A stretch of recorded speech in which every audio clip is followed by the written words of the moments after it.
पिछले एपिसोड में हमने देखा था कि फियांग जो था वो जुआन का चैलेंज एक्सेप्ट कर चुका था और यहाँ पर उसे जुआन से फाइट करनी थी, लेकिन फियांग को पता था कि वो जो जुआन है ना उसने अपना बॉडी डैम्परिंग लेवल तो ब्रेक थ्रू कर लिया है। इस वजह से उससे फाइट करना इस मामूली से शरीर के साथ बहुत ज्यादा मुश्किल होगा। अब फियांग के पास पावर तो ज्यादा है लेकिन शरीर उतना स्ट्रॉन्ग नहीं है कि वो आराम से यहाँ कर जुआन का मुकाबला कर सके। तो इस वजह से वो एल्केमी रूम के अंदर आता है और यहाँ पर आने के बाद उसने जियारोंग से तो कई सारे इंग्रेडिएंट्स लाने के लिए कहा था। तो उसके जरिए वो पिल पहले रिफाइन करता है। पिल रिफाइन करते हुए वो कई सारी हाई लेवल की पिल बनाता है जो कि सुप्रीम ग्रेड की थी और टॉप टियर की थी। और उसको बनाने के बाद वो वहीं पर अपना ब्रेक थ्रू करने की कोशिश करने लग गया था ताकि कैसे भी करके अपना कम से कम बॉडी टेम्परिंग लेवल तो ब्रेक थ्रू कर ले। उसके बाद वो जुआन से फाइट करने में उतनी ज्यादा दिक्कत नहीं आने वाली, वरना तो बहुत परेशान होगी जुआन के साथ फाइट करने में। जिसके बाद यहाँ से ये एपिसोड शुरू होता है। तो इस एपिसोड की शुरुआत में हम जुआन को देखते हैं वो बैटल के लिए तैयार हो चुका था क्योंकि वो दिन आ चुका था जिस दिन बैटल होने वाला है दोनों का। लेकिन फियांग यहाँ पर अभी तक आया ही नहीं होता है। जितने भी लोग थे वो परेशान थे कि फियांग अभी तक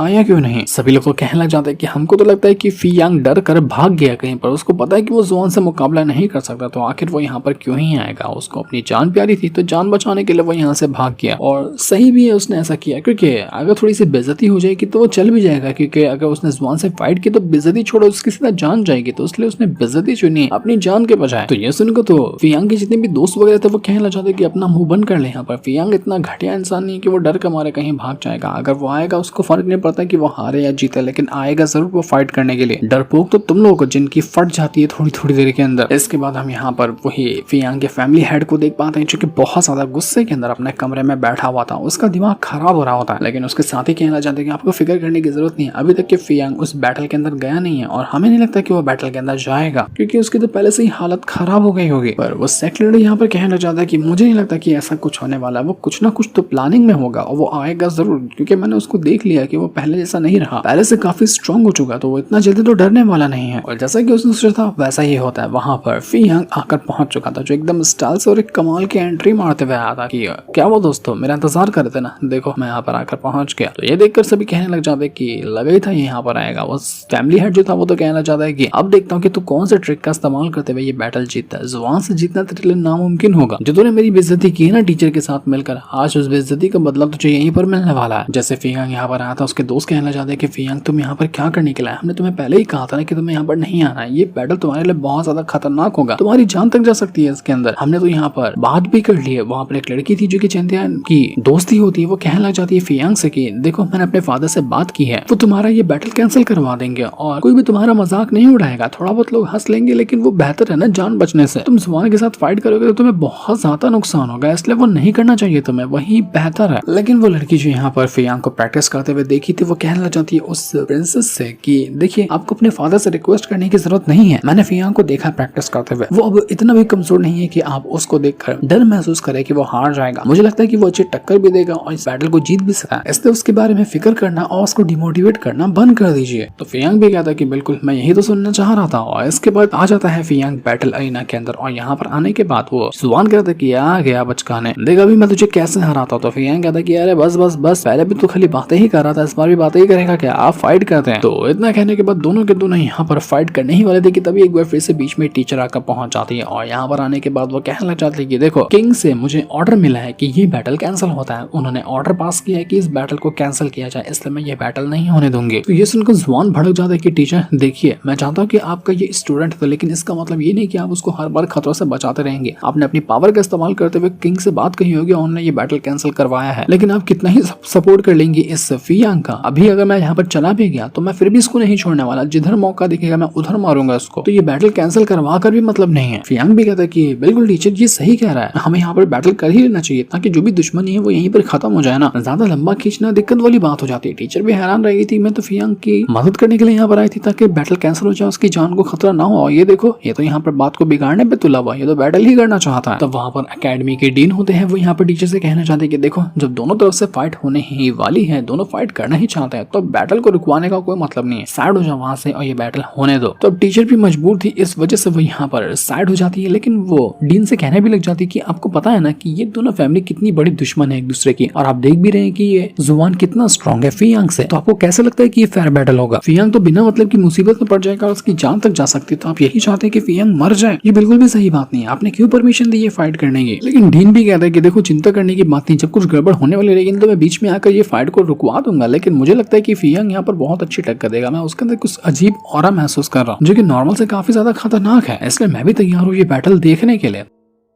तो अब यहाँ पर वो जो जुबान था तुरंत यहाँ पर अपनी पावर का इस्तेमाल करता है और खाली अपनी ऑरा के जरिए वो एक अटैक देकर मारता है फियांग के ऊपर। देखना चाह रहा था कि उसके ऑरा के सामने भी फियांग टिक पाता है या नहीं टिक पाता है। उसके ऑरा से तो सारे के सारे लोग पीछे जाकर घसक चुके थे, तो वो यहाँ पर जुबान कहना चाहता है कि देख मेरा ऑरा ही यहाँ पर काफी है तुझे घसकाने के लिए, तो अटैक करूंगा तो तू सीधा पाताल के अंदर जाकर घुस जाएगा। और इसके बाद वो यहाँ पर फियांग के ऊपर अटैक करने लग गया था। तो शुरुआत में जितने भी अटैक वो कर रहा होता है फियांग यहाँ पर उसके सारे के सारे अटैक को रोकने की कोशिश में लगा होता है। तो जुबान कहता है कि मुझे पता था कि तू यही काम करेगा, क्योंकि तेरे पास तो हिम्मत है ही नहीं मुझसे फाइट करने की, तेरे पास दम भी नहीं है, तेरे पास ताकत भी नहीं कि तुम मुझसे फाइट कर सके, सिर्फ तू अपने आप को बचा सकते हो। तो वही काम कर रहा है, लेकिन हाँ पावर देखकर ऐसा लग रहा है कि तूने अपना ऑलमोस्ट बॉडी टेम्परिंग लेवल को ब्रेक थ्रू कर ही लिया है। काफी पावर तो आ गई तेरे पास पहले से, लेकिन अभी भी मेरे सामने तो बचा है। तो सपने बच्चों के हिसाब से ही देखा कर, तू मुझे कभी भी नहीं हरा सकता। लेकिन चेंतियान तो उसकी बकवास बातें सुनने के लिए तैयार नहीं था, इसलिए फियांग उसको इग्नोर करना शुरू कर था। और उसके बाद वो तुरंत अपनी पावर का इस्तेमाल करते हुए आसमान के अंदर उड़ने लग गया था, मतलब अपनी पावर का यूज कर रहा था आसमान में उड़ने वाली, और उसके जरिए उड़ते हुए सारे अटैक को डॉज कर रहा होता है। ये देखो तो पूरे के पूरे जो लोग बैटल देखने आते ना उनकी आंखें खुली की खुली रह जाती कि ये कैसे पॉसिबल है, उड़ने वाली पावर अभी एक नॉर्मल डिसेबल के अंदर कैसे आ गई। ये तो नॉर्मल डिसेबल है ना, सिर्फ बॉडी टेम्परिंग के ऊपर, ये उड़ कैसे सकता है। ये तो टॉप के कल्टीवेटर ही सिर्फ उड़ना सीख सकते हैं, इसमें हेवन और अर्थ की पावर लगती है, तो ये पावर ये कैसे यूज कर पा रहा है। फियांग कहता है कि मैंने कुछ किया ही नहीं, अभी तो करना बहुत कुछ बाकी है। इसके बाद फियांग तुरंत अपनी पावर का इस्तेमाल करता है और आसमान के ऊपर हवा में ही वो चलना शुरू कर देता है, मतलब कदम बढ़ा रहा था, कदम बढ़ाते हुए वो एक के बाद एक करते हुए कई सारे अटैक तैयार कर रहा होता है। और अटैक के वो कई सारे पहले लेयर तैयार करता है, मतलब पाम अटैक थे और उसके कम से कम 8 से 10 लेयर तैयार करके उसने सारे के सारे लेयर्स को आपस में मिला दिया था। और उसके बाद वो अटैक देकर मार देता है उसे जुबान के ऊपर। जैसे यहाँ पर यह अटैक जुबान को लगने वाला था, जुबान की एक पल के लिए हालत खराब हो जाती कि भाई ये क्या हुआ, ये किस तरह का अटैक है जो उसने करने की मुझ पर कोशिश की, मैं इससे बचूंगा कैसे। वो फैमिली हेड भी देखकर दंग रह गया था कि ये कैसे पॉसिबल है, इसके पास इतना कमाल का अटैक आया कैसे, ये तो हमारी फैमिली का सबसे यूजलेस सबसे नल्ला बंदा था ना, तो इसके पास इतनी पावर कैसे आ गई। नहीं ये नहीं हो सकता, मैं इस बात को मानने के लिए तैयार ही नहीं कि इतना स्ट्रांग हो गया। और फियांग को किसी से कोई फर्क नहीं पड़ने वाला था, वो अभी भी अपनी पावर का इस्तेमाल करने में लगा होता है। जितने भी यहाँ पर अटैक जो जुबान कर रहा था उसके अटैक को डिस्ट्रॉय करता है। जैसे उसके पाम अटैक जा रहे थे उस जुबान के ऊपर, जुबान अटैक को रोकने की कोशिश करता है, लेकिन एक ही अटैक के अंदर वो ढेर हो चुका था, दूर जाकर फेंका जाता और उसकी हालत पूरी तरह से खराब हो जाती है। वो आया तो था यहाँ पर फियांग से फाइट करने के लिए, लेकिन कुछ भी नहीं किया उसने। शुरुआत में फियांग ने डॉज किया, एक भी अटैक तो वो कर नहीं पाया, लेकिन जब फियांग ने एक ही अटैक क्या किया, ढेर हो गया जुबान। ऐसा हो गया था वो कि वो उठ भी नहीं पा रहा था। वो जितने भी लोग यहाँ पे बैटल देख रहे थे ना, वो यकीन नहीं कर पाते कि नहीं ये नहीं हो सकता। जुबान जो कि इतना ज्यादा कमाल का बंदा है, अपना ओरिजिन रेल्म के वो पीक पर मौजूद है, वो कैसे हार गया सिर्फ एक अटैक के अंदर, वो भी फियांग के। नहीं आज लगता है कि कुछ तो प्रैंक हो गया सबके साथ, ये पॉसिबल ही नहीं कि जो यहाँ पर हमने अभी देखा है। टीचर जो थी ना वो कहने लग जाती कि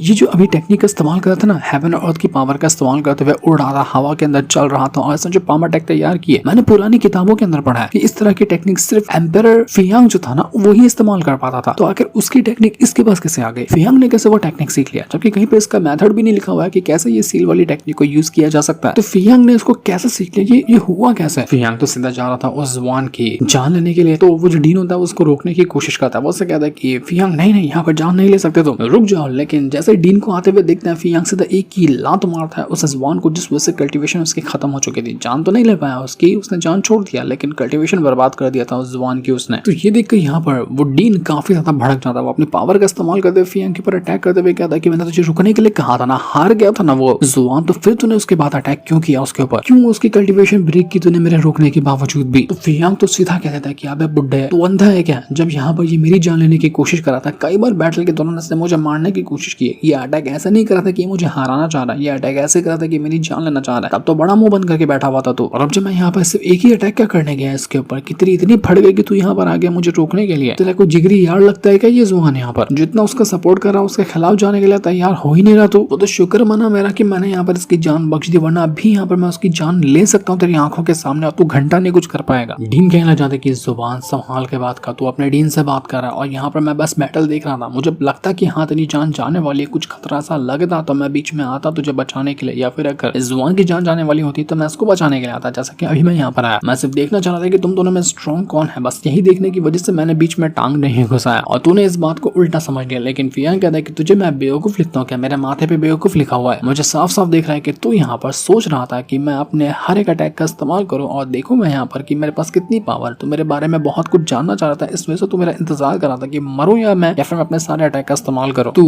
वैसे भी सिर्फ एक मार्शल किंग रेलम का बंदा है और डीन बनकर बना फिर रहा है तो यहाँ पर तो ज्यादा ये मत समझना कि तू मार्शल किंग रेलम पे होने के बाद बहुत बड़ी तोप बन गया कि तेरे सामने सारे लोग सर झुकाएंगे, मैं तो नहीं झुकाने वाला।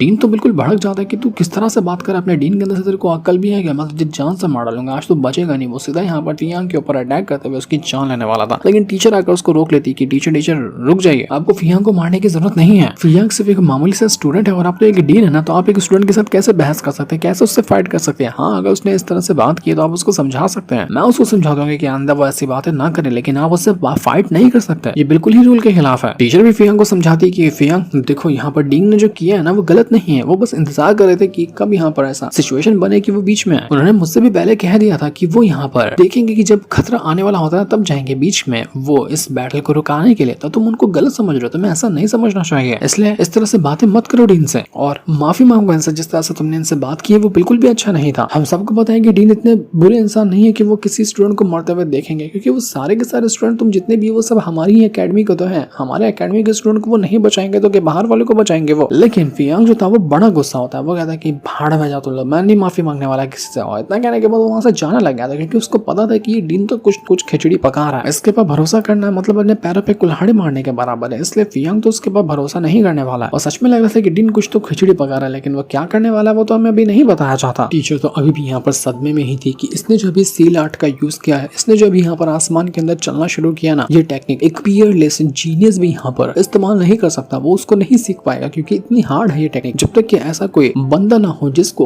वो फियांग एम्परर फियांग जो है वो अपनी सारी की सारी पावर ना थमा दे, तब तक कि वो इस टेक्निक का इस्तेमाल ही नहीं कर सकता, क्योंकि इन टेक्निक को सीखना नामुमकिन है। दुनिया का कोई भी इंसान टेक्निक को सीख ही नहीं सकता जब तक कि यहाँ पर एम्परर खुद ना चाहे कि ये इंसान वो टेक्निक सीखे। तो आखिर फियांग का उस एम्परर फियांग से कनेक्शन क्या है, सिर्फ नाम ही तो मैच करता है, बाकी और कुछ कहाँ मैच करता है क्या? सच में एम्परर फियांग ने इस फियांग को अपनी पावर दे दी है क्या, जो इतनी जल्दी फियांग इतना स्ट्रॉन्ग बन गया? मुझे तो इस बात पे यकीन नहीं हो रहा कि ये पॉसिबल कैसे हो गया। फैमिली हेड जो था वो यहाँ पर कहने लग जाता है कि फियांग इतनी कमाल की टेक्निक तुमने छुपा कर रखी थी और अब जाकर तो उसको बाहर निकाला ना, अब देख मैं तेरा क्या हाल करता हूँ। अपने गार्ड से कहता है कि गार्ड्स जाओ और एनी टाइम इसके ऊपर नजर रखो, उसके पल पल की खबर मुझे ला कर देना, क्या करता है क्या नहीं करता। फियांग अब तू बचेगा नहीं, तेरा बस खेल अब खत्म होने वाला है। जिस दिन को दिखाते साथ ही ये वाला एपिसोड यहीं पर एंड हो जाता है। Thanks for watching.